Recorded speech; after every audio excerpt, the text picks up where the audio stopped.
The morning sun cast long shadows across the military training ground as General Marcus Stone adjusted his uniform with practiced precision. At 52, he commanded respect through fear rather than admiration. His steel-gray eyes had seen countless battles, and his weathered face bore the scars of a man who had clawed his way to the top through sheer determination and ruthless ambition. Today marked another routine inspection of the new recruits, something he considered beneath his station but necessary for maintaining discipline. Among the lined-up recruits stood Elena Rodriguez, a 23-year-old woman whose petite frame seemed almost fragile against the backdrop of towering soldiers.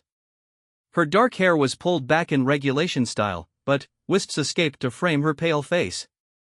She had joined the military against her family's wishes, driven by a desperate need to prove herself worthy in a world that had consistently told her she wasn't strong enough, smart enough, or brave enough for anything meaningful. Elena's childhood had been marked by constant illness. Asthma attacks that left her gasping for air, a weak immune system that kept her bedridden for weeks, and a tremor in her hands that made simple tasks challenging. Her mother, Maria, had spent countless nights by her bedside, whispering prayers and holding her small hand while doctors delivered one discouraging diagnosis after another. The medical bills had drained their family's savings, forcing her father to work 3 jobs just to keep them afloat. School had been no refuge. Classmates mocked her for missing so many days, teachers treated her with a mixture of pity and annoyance, and she watched from the sidelines as other children participated in sports and activities her body simply couldn't handle. She became invisible, a ghost haunting the corridors of her own life, believing deep down that she was nothing more than a burden to everyone around her. The decision to enlist had shocked everyone who knew her. Her family pleaded with her to reconsider, pointing out her obvious physical limitations. Friends laughed, assuming it was some kind of misguided joke.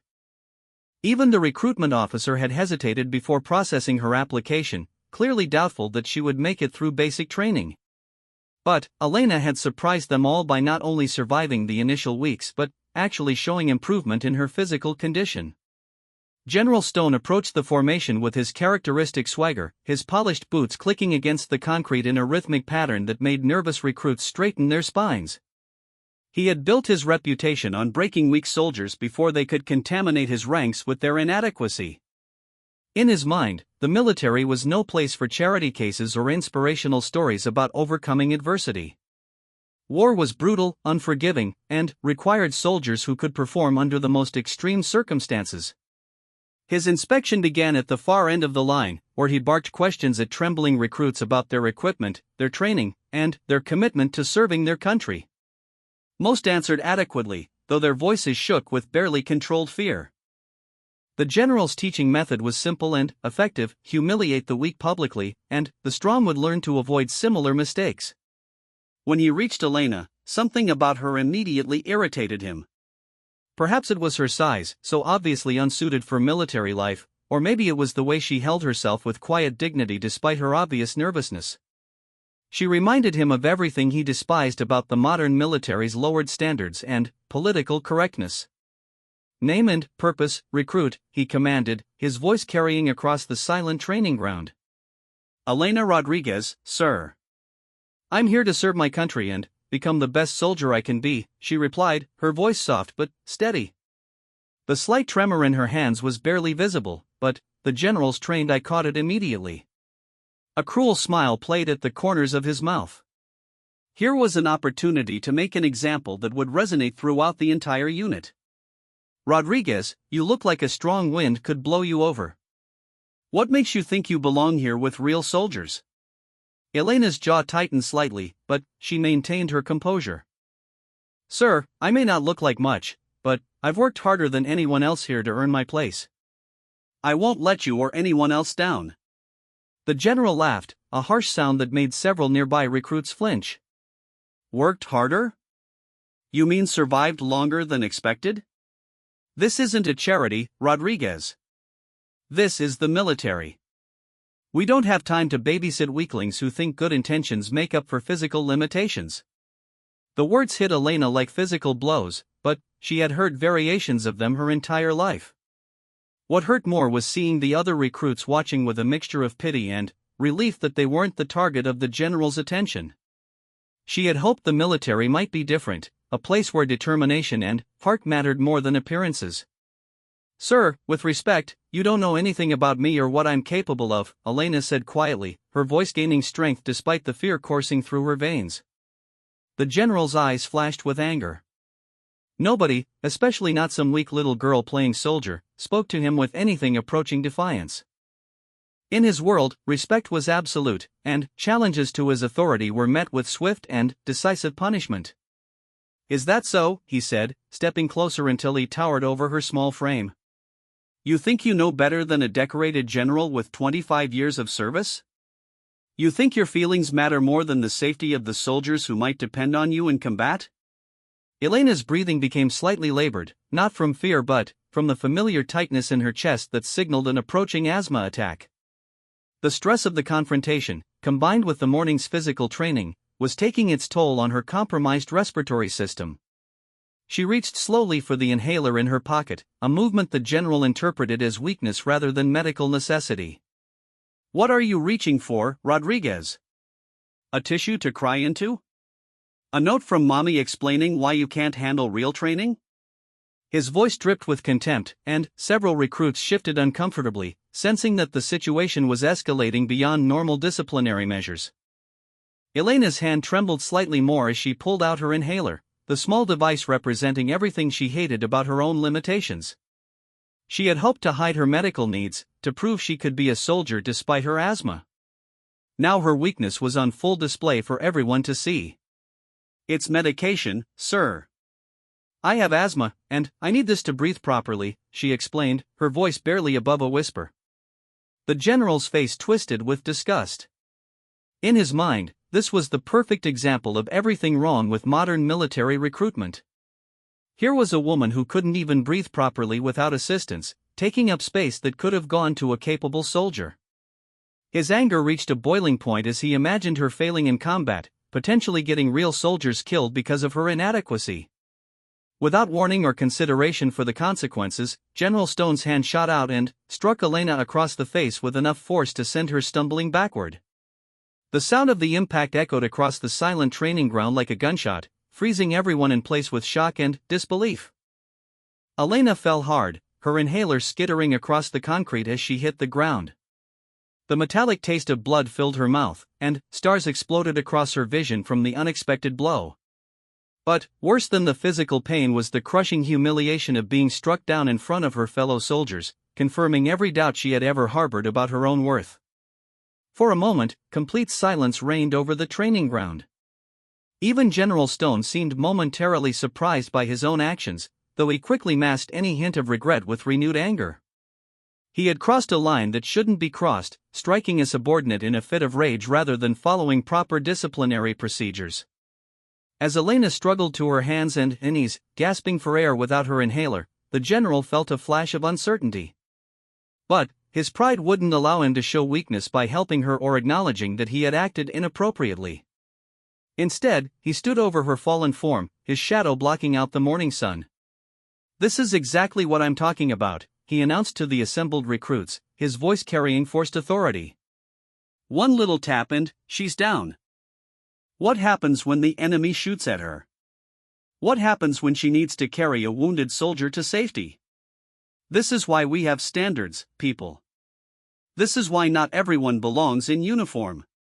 Elena's chest burned as she fought to breathe without her medication. Each gasp felt like trying to suck air through a straw, and panic began to set in as her oxygen levels dropped. She could feel the familiar crushing sensation that accompanied severe asthma attacks, the feeling that no matter how hard she tried, she simply couldn't get enough air into her lungs. The other recruits watched in growing alarm as Elena's breathing became increasingly labored. Some wanted to help but were afraid of attracting the general's wrath. Others genuinely believed this proved his point about her unsuitability for military service. A few began to realize they were witnessing something that had gone far beyond normal training discipline. Through her oxygen-deprived haze, Elena could hear her mother's voice from years ago, during one of her worst childhood attacks. "Just breathe, Mija. Slow and steady. You're stronger than you know." But, without her inhaler, slow and steady wasn't working. Her vision began to blur at the edges as her body fought desperately for the air it needed to function. General Stone watched with growing unease as Elena's condition worsened. What had started as a lesson about military standards was rapidly becoming a medical emergency. Her lips were taking on a bluish tint, and her struggles to breathe were becoming more desperate with each passing second. For the first time in the encounter, doubt crept into his mind about the wisdom of his actions. "Someone get her inhaler," he finally commanded, his voice lacking its earlier conviction. But the small device had skittered far across the concrete, and precious seconds were ticking away as Elena's condition deteriorated. One of the other recruits, a young man named David Martinez who had befriended Elena during their training, broke ranks to retrieve the inhaler despite the potential consequences. He had watched Elena struggle with her condition for weeks, had seen her push through training sessions that left her gasping and exhausted while never complaining or asking for special treatment. He couldn't stand by and watch her suffer because of one man's cruelty. As David ran toward the inhaler, Elena's world began to fade around the edges. The sounds of the training ground grew distant and muffled, like voices heard underwater. She thought of her family, of how disappointed they would be to learn that their worst fears about her military service had come true.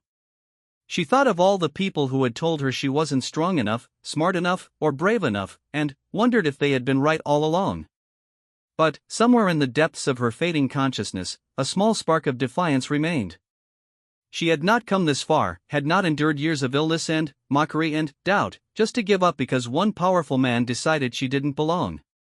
With tremendous effort, she managed to raise her head and meet the general's eyes, silently communicating a strength that her failing body couldn't express.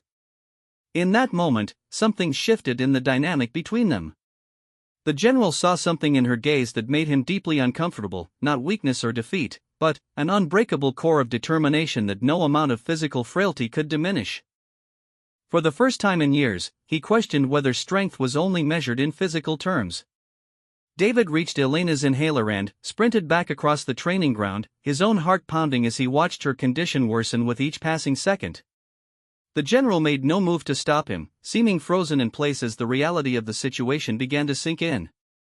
When David reached Elena, he pressed the inhaler into her trembling hands and helped guide it to her mouth.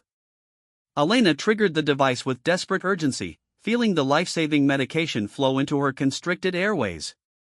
One dose, then another, as her body slowly began to respond to the treatment. The crushing weight on her chest gradually eased, and the terrifying sensation of suffocating began to fade. Color slowly returned to her lips, and her breathing, while still labored, became more regular. General Stone watched this drama unfold with growing discomfort. What had started as a simple disciplinary action had nearly resulted in a medical emergency that could have ended his career. As Elena's breathing stabilized, he felt a mix of relief and anger, relief that she appeared to be recovering, and anger at himself for losing control in front of his subordinates. "Medical attention is required here," David called out, his voice carrying across the training ground. He had positioned himself protectively between Elena and the general, his own military training warring with his basic human decency. The situation had gone beyond normal military discipline into something that felt fundamentally wrong. Within minutes, military medics arrived on the scene with a portable stretcher and emergency medical equipment. They quickly assessed Elena's condition, checking her vital signs and asking questions about her medical history while preparing to transport her to the base hospital. The lead medic, Sergeant Patricia Wells, had seen enough training accidents to know when something didn't add up. "What exactly happened here?" Sergeant Wells asked, her professional demeanor barely concealing her suspicion as she noticed the red mark on Elena's face and the way the other recruits avoided making eye contact with the general. General Stone straightened his uniform and adopted his most authoritative tone. "The recruits suffered an asthma attack during routine training exercises. She's clearly not physically qualified for military service, which is why we have medical standards in the first place." Sergeant Wells had been a military medic for 12 years and had developed a keen sense for when stories didn't match the evidence. Elena's medical file indicated well-controlled asthma that had never prevented her from completing training requirements. The mark on her face suggested an impact rather than a simple fall, and the tension in the air spoke of something more than a routine medical emergency. As the medics prepared Elena for transport, she managed to speak in a hoarse whisper, "I'm okay. I can continue training." Even in her weakened state, her first thought was proving that she belonged, that one setback wouldn't define her military career. Absolutely not, Sergeant Wells replied firmly. You're going to the hospital for a full evaluation. Asthma attacks this severe require proper medical attention and monitoring. She turned to address the general with barely contained anger. Sir, I'll need a full report on the incident for the medical records. The general's jaw tightened. He was accustomed to his word being accepted without question, not subjected to scrutiny by subordinates. I've told you what happened, Sergeant. The recruit had a medical episode during training. That's all there is to it. As Elena was loaded onto the stretcher, she caught sight of the other recruits watching with a mixture of sympathy and fear.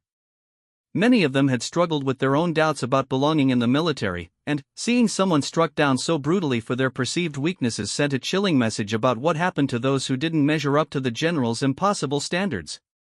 David Martinez stepped forward despite the obvious risk to his own military career. Sir, I request permission to accompany the injured recruit to ensure she receives proper care. His voice was steady, but his hands trembled slightly with the boldness of his action. Request denied, General Stone snapped, his anger at the entire situation now focusing on David's perceived insubordination. Return to formation immediately, or you'll join her in being processed for dismissal from service. But David had made his choice. He had watched Elena struggle and persevere through weeks of training that would have broken stronger people. He had seen her push through asthma attacks, physical exhaustion, and constant doubt to prove her worth as a soldier. He couldn't stand by and watch her be destroyed by one man's prejudice and cruelty. Sir, with all due respect, someone needs to ensure that Recruit Rodriguez receives fair treatment. She's earned the right to proper medical care and a fair evaluation of her fitness for service. David's words carried clearly across the training ground, and several other recruits shifted uncomfortably as they realized he was putting his own career on the line for Elena. The general's face flushed with rage. In his mind, David's defiance represented everything wrong with the modern military: soldiers who question authority, who put individual feelings above institutional discipline. He was about to unleash a verbal assault that would have ended David's military career when Sergeant Wells intervened. General Stone, I think we need to focus on getting the injured recruit proper medical attention. Everything else can be sorted out later. Her tone was respectful but firm, and her presence reminded everyone that there were witnesses to whatever had transpired. As the medical team departed with Elena, the remaining recruits stood in uncomfortable silence. The training ground that had been filled with routine activity minutes earlier now felt charged with tension and unspoken questions. Several recruits exchanged glances, clearly troubled by what they had witnessed but uncertain about how to respond. General Stone looked out over his remaining troops, trying to regain control of a situation that had spiraled far beyond his intentions. He needed to reassert his authority and send a clear message that what had happened was simply the natural result of military standards being properly enforced. Let this be a lesson to all of you, he announced, his voice carrying forced conviction. The military is not a place for those who cannot meet our physical and mental requirements.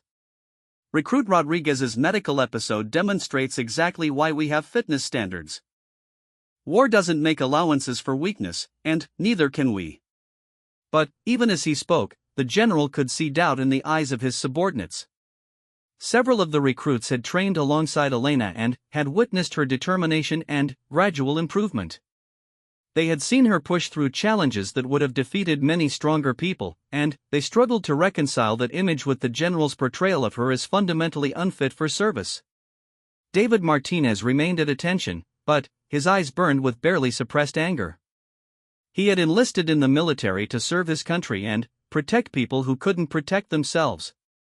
Watching Elena be struck down for her perceived weakness went against everything he believed about honor, duty, and basic human decency. Sir, David said carefully, Recruit Rodriguez has consistently met all training requirements despite her medical condition. She's shown more determination and courage than most soldiers I've served with. Perhaps her fitness for service should be evaluated based on her performance rather than assumptions about her limitations. The general's eyes narrowed dangerously. Are you questioning my judgment, Martinez? Are you suggesting that I don't understand military fitness requirements after 25 years of service? David felt the eyes of every recruit on the training ground focused on him. He knew that his next words could end his military career before it really began, but he also knew that some things were more important than personal advancement. Sir, I'm suggesting that true strength isn't always visible on the surface. Recruit Rodriguez has overcome more obstacles to be here than most of us can imagine. That takes a different kind of strength, but it's still strength. Maybe that's exactly what the military needs. A murmur ran through the assembled recruits as David's words resonated with their own experiences. Many of them had struggled with self-doubt, had felt inadequate compared to others, had wondered if they truly belonged in uniform. Elena's journey had inspired several of them to push through their own limitations. General Stone realized that his authority was being challenged not just by one insubordinate recruit, but by a growing sentiment among the entire unit. The situation was becoming increasingly dangerous to his position and reputation. He needed to reassert control quickly and decisively. Martinez, you're out of line and out of uniform effective immediately, he declared, his voice carrying across the silent training ground. Report to the commanding officer for processing and dismissal. Your military career is over. But, even as he issued the order, General Stone felt a nagging doubt about the wisdom of his actions. The medical emergency had been witnessed by multiple people, and Elena's condition suggested that more had happened than a simple training accident. If questions were raised about his conduct, his career could be in jeopardy regardless of how he handled the current situation. David saluted crisply, his military bearing perfect despite the circumstances. Yes, sir. I'll report as ordered. But I wanted noted that I stand by everything I said about Recruit Rodriguez's character and potential as a soldier. As David marched away from the training ground, several other recruits watched with a mixture of admiration and fear. He had sacrificed his own military future to defend someone who couldn't defend herself, demonstrating the kind of courage and loyalty that military service was supposed to foster. The remaining training session continued in subdued tones, with the general attempting to restore normalcy while dealing with his own growing unease about the morning's events. He had intended to strengthen his unit by removing weak elements, but instead had created division and doubt about his leadership methods.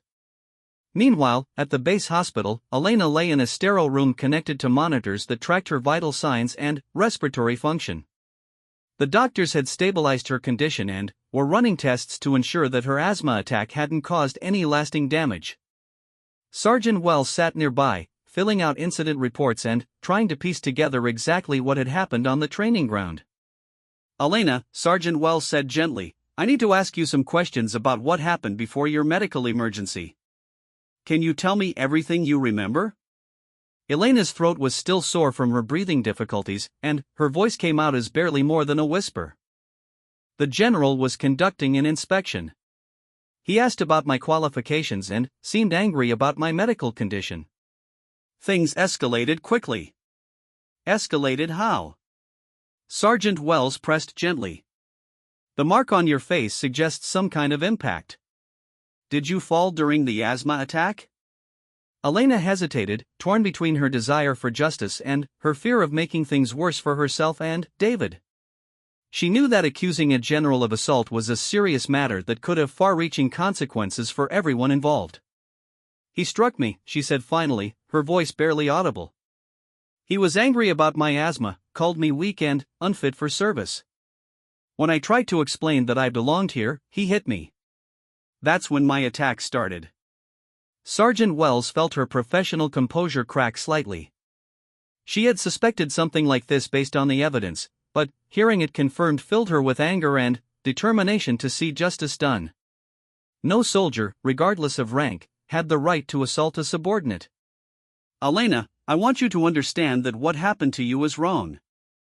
Physical assault is never acceptable, especially from a superior officer. You have rights, and there are procedures in place to protect you and ensure that appropriate action is taken. Elena's eyes filled with tears, not from self-pity, but from relief that someone finally believed her and was willing to stand up for her rights. She had spent so much of her life being told that her complaints didn't matter, that her perspective was invalid because of her weakness. Having a respected medical professional validate her experience felt like a profound victory. What happens now? Elena asked, her voice growing stronger as hope replaced despair.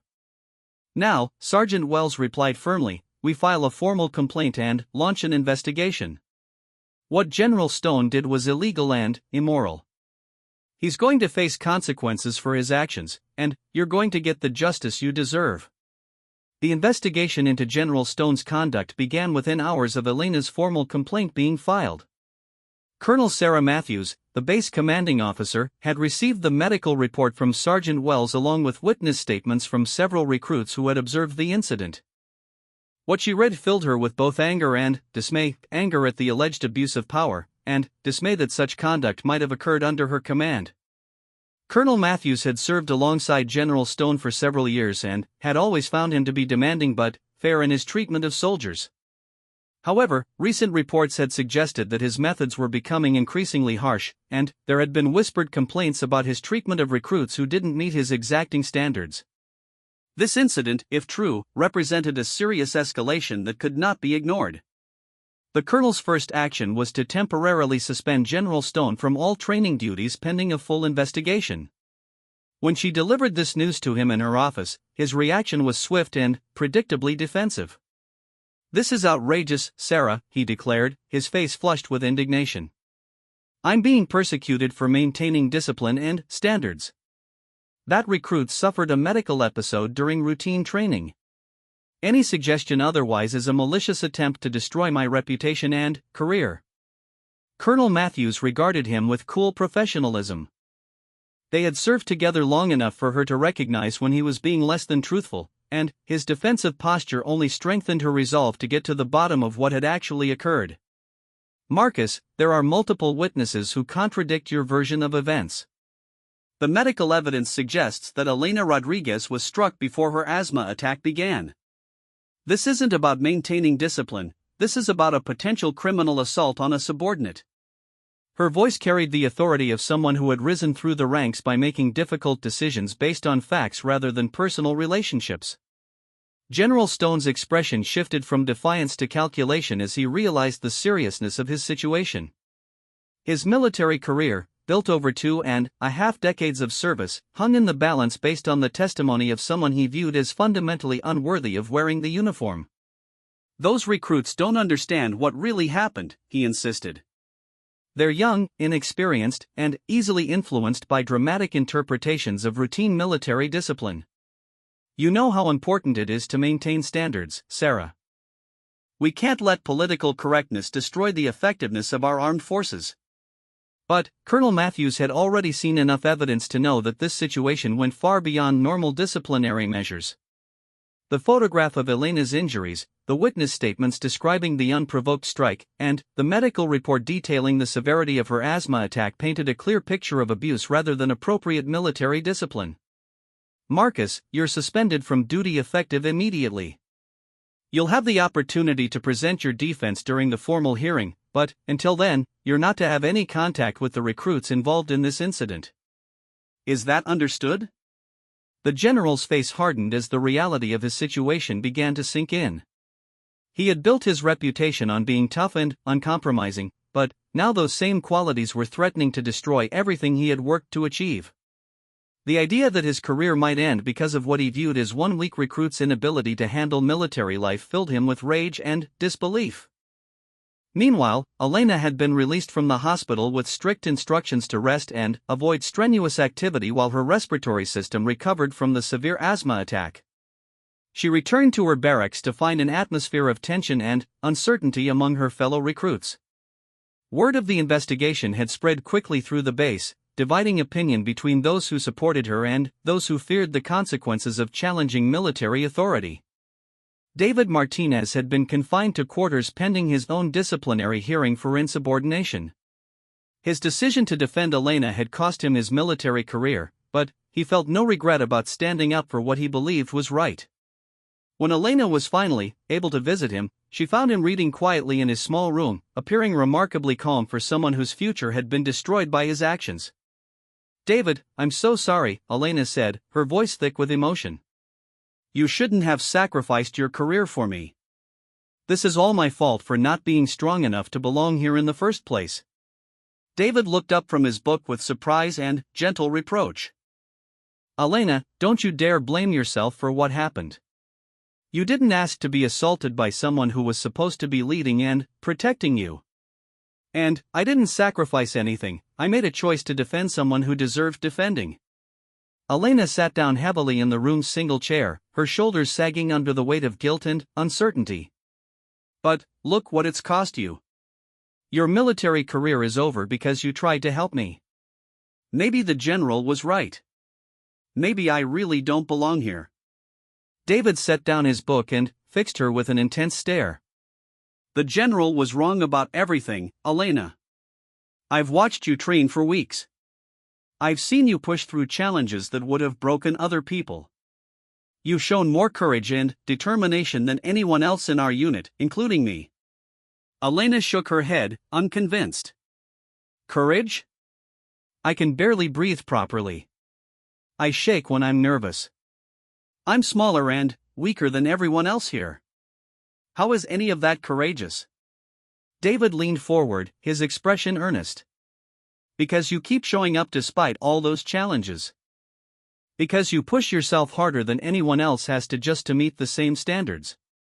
Because you're here, in the military, proving wrong everyone who ever told you that you couldn't do it.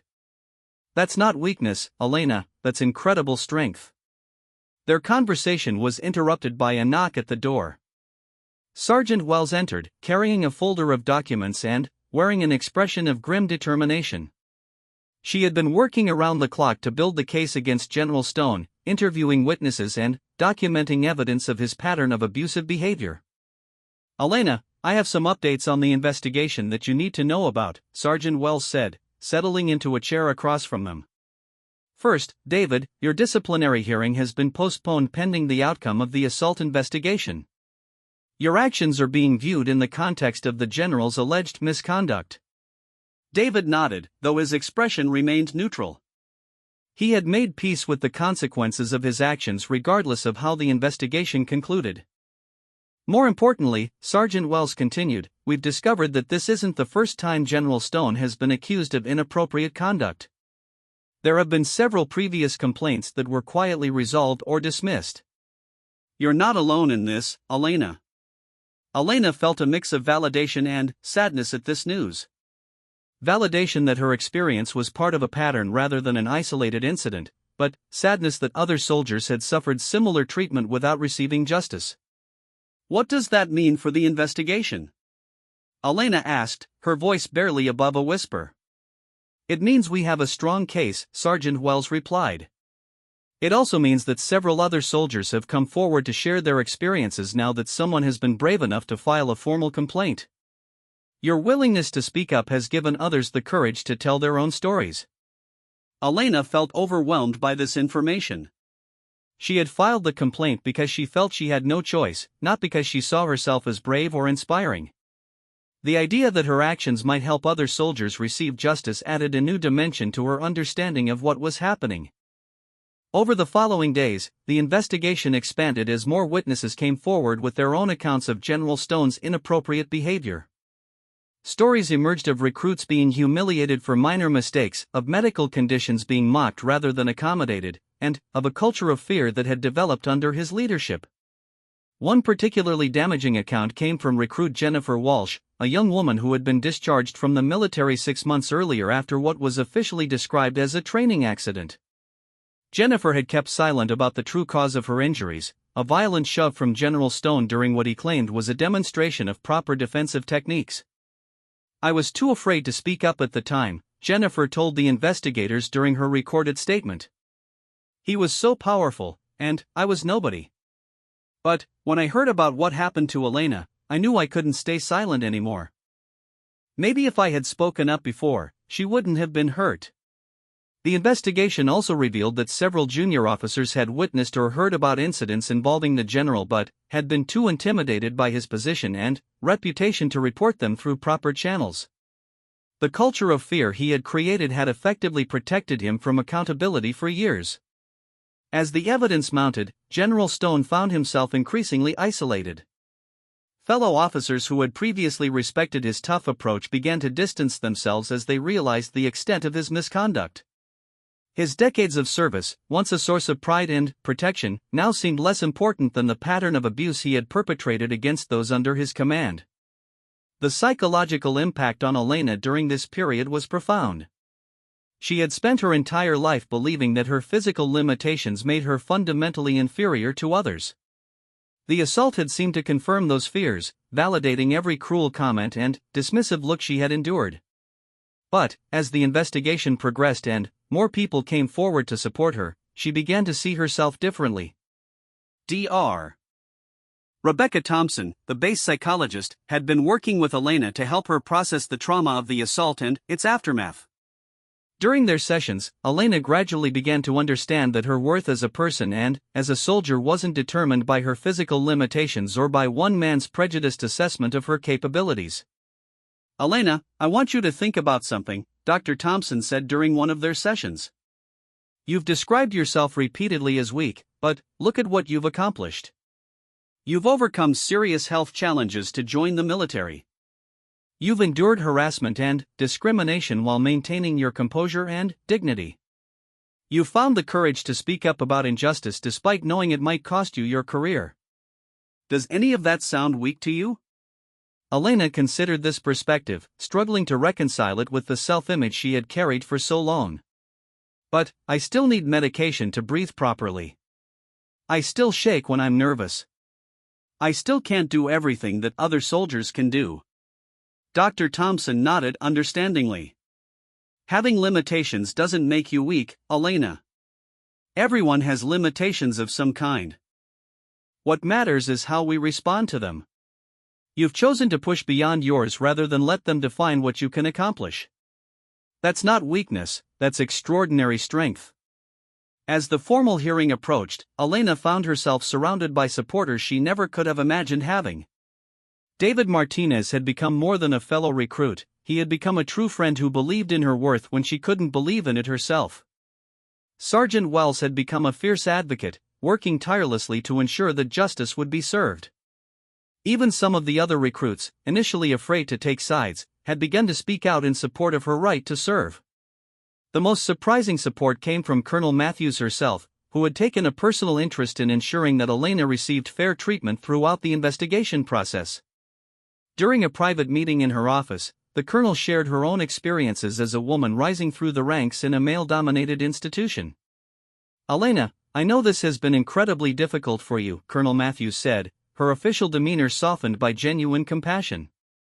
"But I want you to know that what you've done took tremendous courage. You've stood up not just for yourself, but for every soldier who has ever been mistreated by someone in a position of authority." Elena felt tears welling up in her eyes. Throughout her life, authority figures had consistently dismissed or undermined her. Having someone of Colonel Matthews' stature validate her experience and support her decision to seek justice felt like a profound shift in how the world viewed her. "Colonel, I sometimes wonder if I'm strong enough for this life," Elena admitted. "Maybe the general was right that I don't belong here." Colonel Matthews leaned forward intently. "Elena, the general was wrong about everything. Strength isn't just about physical capability, it's about character, determination, and the courage to do what's right even when it's difficult. You've demonstrated all of those qualities. The question isn't whether you're strong enough for military life, the question is whether military life is worthy of someone with your character and determination." The formal hearing took place 3 weeks after the initial incident, in a sterile conference room filled with military officials, lawyers, and witnesses. Elena sat at the plaintiff's table, her hands folded tightly in her lap to control their trembling. Across the room, General Stone maintained his military bearing despite the gravity of the charges against him. The contrast between them, the powerful career officer and the young woman he had assaulted, seemed to embody everything wrong with the abuse of authority. The military prosecutor, Major Lisa Chen, had built a comprehensive case that went far beyond the single incident involving Elena. She had uncovered a pattern of inappropriate conduct spanning several years, with multiple witnesses willing to testify about the general's abusive treatment of subordinates he deemed unworthy of military service. The evidence will show that General Stone has consistently exceeded the bounds of appropriate military discipline, Major Chen announced in her opening statement. This case isn't about maintaining standards or enforcing discipline. This is about a serial abuser who used his position of authority to terrorize and assault those under his command.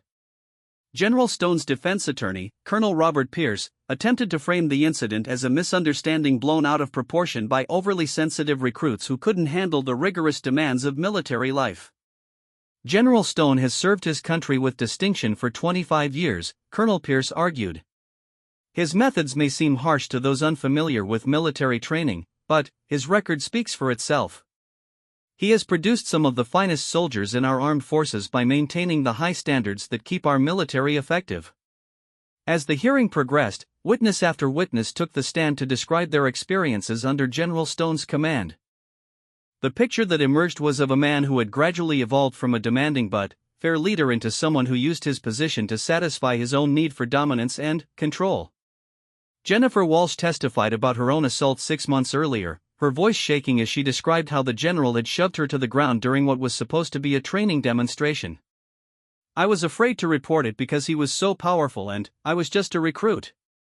I thought no one would believe me, or that it would only make things worse for everyone." David Martinez testified about what he had witnessed on the training ground, his account providing crucial corroboration for Elena's version of events. Under cross-examination, he remained steadfast in his description of the unprovoked assault, refusing to be shaken by aggressive questioning about his motivations and loyalty. "I swore an oath to protect and defend," David said when asked why he had risked his career to intervene.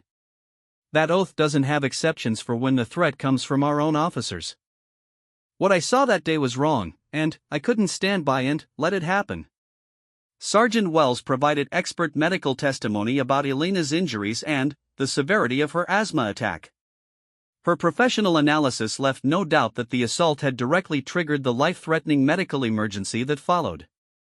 The timing and nature of recruit Rodriguez's respiratory distress is entirely consistent with the shock and stress of being physically assaulted, she testified. Without immediate access to her medication, this incident could easily have resulted in her death. When Elena finally took the stand, the room fell silent as she recounted the events of that morning. Her voice was quiet but steady as she described the general's increasingly hostile questioning, his cruel mockery of her medical condition, and the shocking moment when his hand struck her face.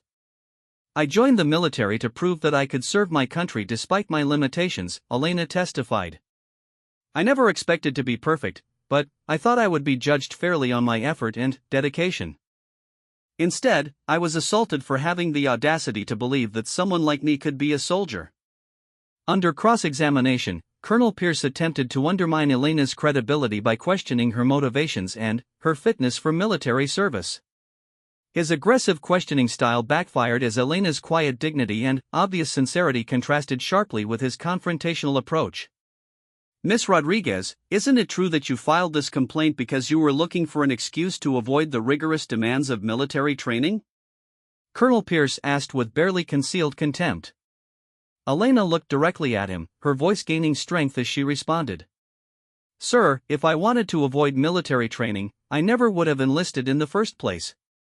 I've worked harder than anyone in my unit to meet the same standards despite my medical condition. I filed this complaint because what General Stone did was wrong, and I couldn't let him continue hurting other soldiers." The most damaging testimony came from Dr. Michael Stevens, a military psychiatrist who had evaluated General Stone as part of the investigation. Dr. Stevens had identified concerning patterns in the general's behavior that suggested an escalating need to dominate and humiliate those he perceived as weak. General Stone exhibits classic signs of an authoritarian personality disorder, Dr. Stevens testified. His treatment of subordinates has become increasingly harsh and inappropriate over time, suggesting that his condition is deteriorating rather than improving. Without intervention, it's likely that his behavior would continue to escalate. When General Stone finally took the stand in his own defense, his testimony revealed a man who remained convinced that his actions were justified by his authority and experience. He showed no remorse for striking Elena, instead arguing that military discipline required decisive action to weed out unsuitable recruits. I have dedicated my life to maintaining the standards that keep our military strong, he declared. Recruit Rodriguez was clearly unfit for service due to her medical limitations and inability to handle normal military discipline. My actions were intended to protect the safety and effectiveness of the unit. Under questioning from Major Chen, General Stone's testimony became increasingly defensive and angry. When asked directly whether he believed it was appropriate to strike a subordinate for having asthma, his response revealed the depth of his prejudice and lack of self-awareness. The military is not a place for the weak or infirm, he stated flatly. Every moment spent accommodating those who cannot meet our standards is a moment taken away from training soldiers who can actually contribute to our mission. I did what I thought was necessary to maintain discipline and protect my unit. Major Chen pressed further. General Stone, do you understand that Recruit Rodriguez was meeting all training requirements despite her medical condition? Do you understand that your assault nearly killed her? The general's face flushed with anger. I understand that political correctness and lowered standards are weakening our military. I understand that we're more concerned with feelings than with fighting effectiveness. What happened to Rodriguez was a direct result of allowing unsuitable individuals into positions they cannot handle. His complete lack of remorse or understanding of the severity of his actions stunned even his own defense attorney. Colonel Pierce quietly conferred with his client, clearly recognizing that the testimony was devastating to their case. The deliberation phase lasted only 2 hours. When the panel returned, their verdict was unanimous on all charges: assault, abuse of authority, conduct unbecoming an officer, and violation of the rights of subordinates. General Stone was found guilty on every count. The sentencing phase revealed additional information about the general's pattern of behavior that had been suppressed during his career. Several former subordinates came forward with stories of inappropriate conduct that had been covered up or dismissed by superior officers who valued his reputation more than the welfare of his victims. Elena listened to these accounts with a mixture of sadness and validation. Sadness that so many others had suffered in silence, and validation that her decision to speak up had finally brought justice for all of them. The panel sentenced General Stone to dismissal from the military, forfeiture of all benefits, and 2 years in military prison. As the sentence was read, Elena felt a complex mix of emotions. Relief that justice had been served, but also a strange sadness for the man who had destroyed his own distinguished career through his inability to see past his own prejudices. In the aftermath of the hearing, Elena's life changed in ways she never could have anticipated. The story of her courage in standing up to abuse had spread throughout the military, making her a symbol of resilience and determination for other soldiers facing their own challenges. Colonel Matthews personally oversaw Elena's continued training, ensuring that she received fair treatment and appropriate accommodations for her medical condition. Under the supportive leadership, Elena's confidence grew steadily as she proved her capabilities time and again. David Martinez's charges were dropped entirely, and he was allowed to continue his military service with a formal commendation for his courage in protecting a fellow soldier. His friendship with Elena deepened into something more profound as they both healed from the trauma of their shared experience. Dr. Thompson continued working with Elena to help her process the psychological impact of the assault and its aftermath. Through their sessions, Elena gradually learned to see her medical condition not as a weakness to be hidden, but as a challenge she had overcome through determination and courage. "Elena, I want you to understand something important," Dr. Thompson said during one of their final sessions. "You didn't become strong because you survived what General Stone did to you. You were strong all along, that's why you survived it. That's why you fought back. That's why you're here, continuing to serve despite everything that happened." Elena reflected on this perspective as she prepared for her graduation from basic training. The young woman who had arrived months earlier, convinced of her own inadequacy and desperate to prove her worth, had been transformed by her ordeal into someone who understood that true strength came from within. The graduation ceremony was attended by Colonel Matthews, Sergeant Wells, Dr. Thompson, and David Martinez, all of whom had played crucial roles in Elena's journey. As she stood with her fellow graduates, Elena realized that she had found something she had never expected to find, a sense of belonging and purpose that no one could take away from her. In her graduation speech, Elena spoke about the importance of standing up for what was right, even when it was difficult or dangerous. Her words resonated with recruits who had faced their own struggles with self-doubt and discrimination. Military service isn't about being perfect or being the strongest or fastest person in the room, Elena said, her voice carrying clearly across the gathered crowd. It's about having the courage to serve something larger than yourself, the determination to push beyond your limitations, and the strength to protect those who cannot protect themselves. Those are qualities that come from character, not from physical capability. As the ceremony concluded, Elena was approached by several young recruits who had heard her story and wanted to express their gratitude for her courage. Many of them had their own challenges, medical conditions, physical limitations, or personal struggles that made them question their fitness for military service. "You showed us that we don't have to be perfect to serve," one young woman told Elena with tears in her eyes. "You proved that strength comes in many different forms, and that everyone deserves the chance to prove their worth." Elena felt a profound sense of accomplishment as she realized the impact her story had made on others. She had joined the military to prove her own worth, but, in the process, she had helped redefine what it meant to be strong and worthy of service. General Stone, meanwhile, began serving his prison sentence at a military correctional facility. The man who had once commanded respect through fear and intimidation found himself stripped of rank and authority, forced to confront the consequences of his actions. Some reports suggested that he was beginning to understand the harm he had caused, though whether he would ever truly accept responsibility for his behavior remained uncertain. The case had broader implications for military culture and training. New policies were implemented to better protect soldiers from abuse of authority, and training programs were developed to help officers recognize and address their own biases and prejudices. Elena's story became part of military leadership education, used as an example of how personal prejudice could corrupt judgment and lead to serious misconduct.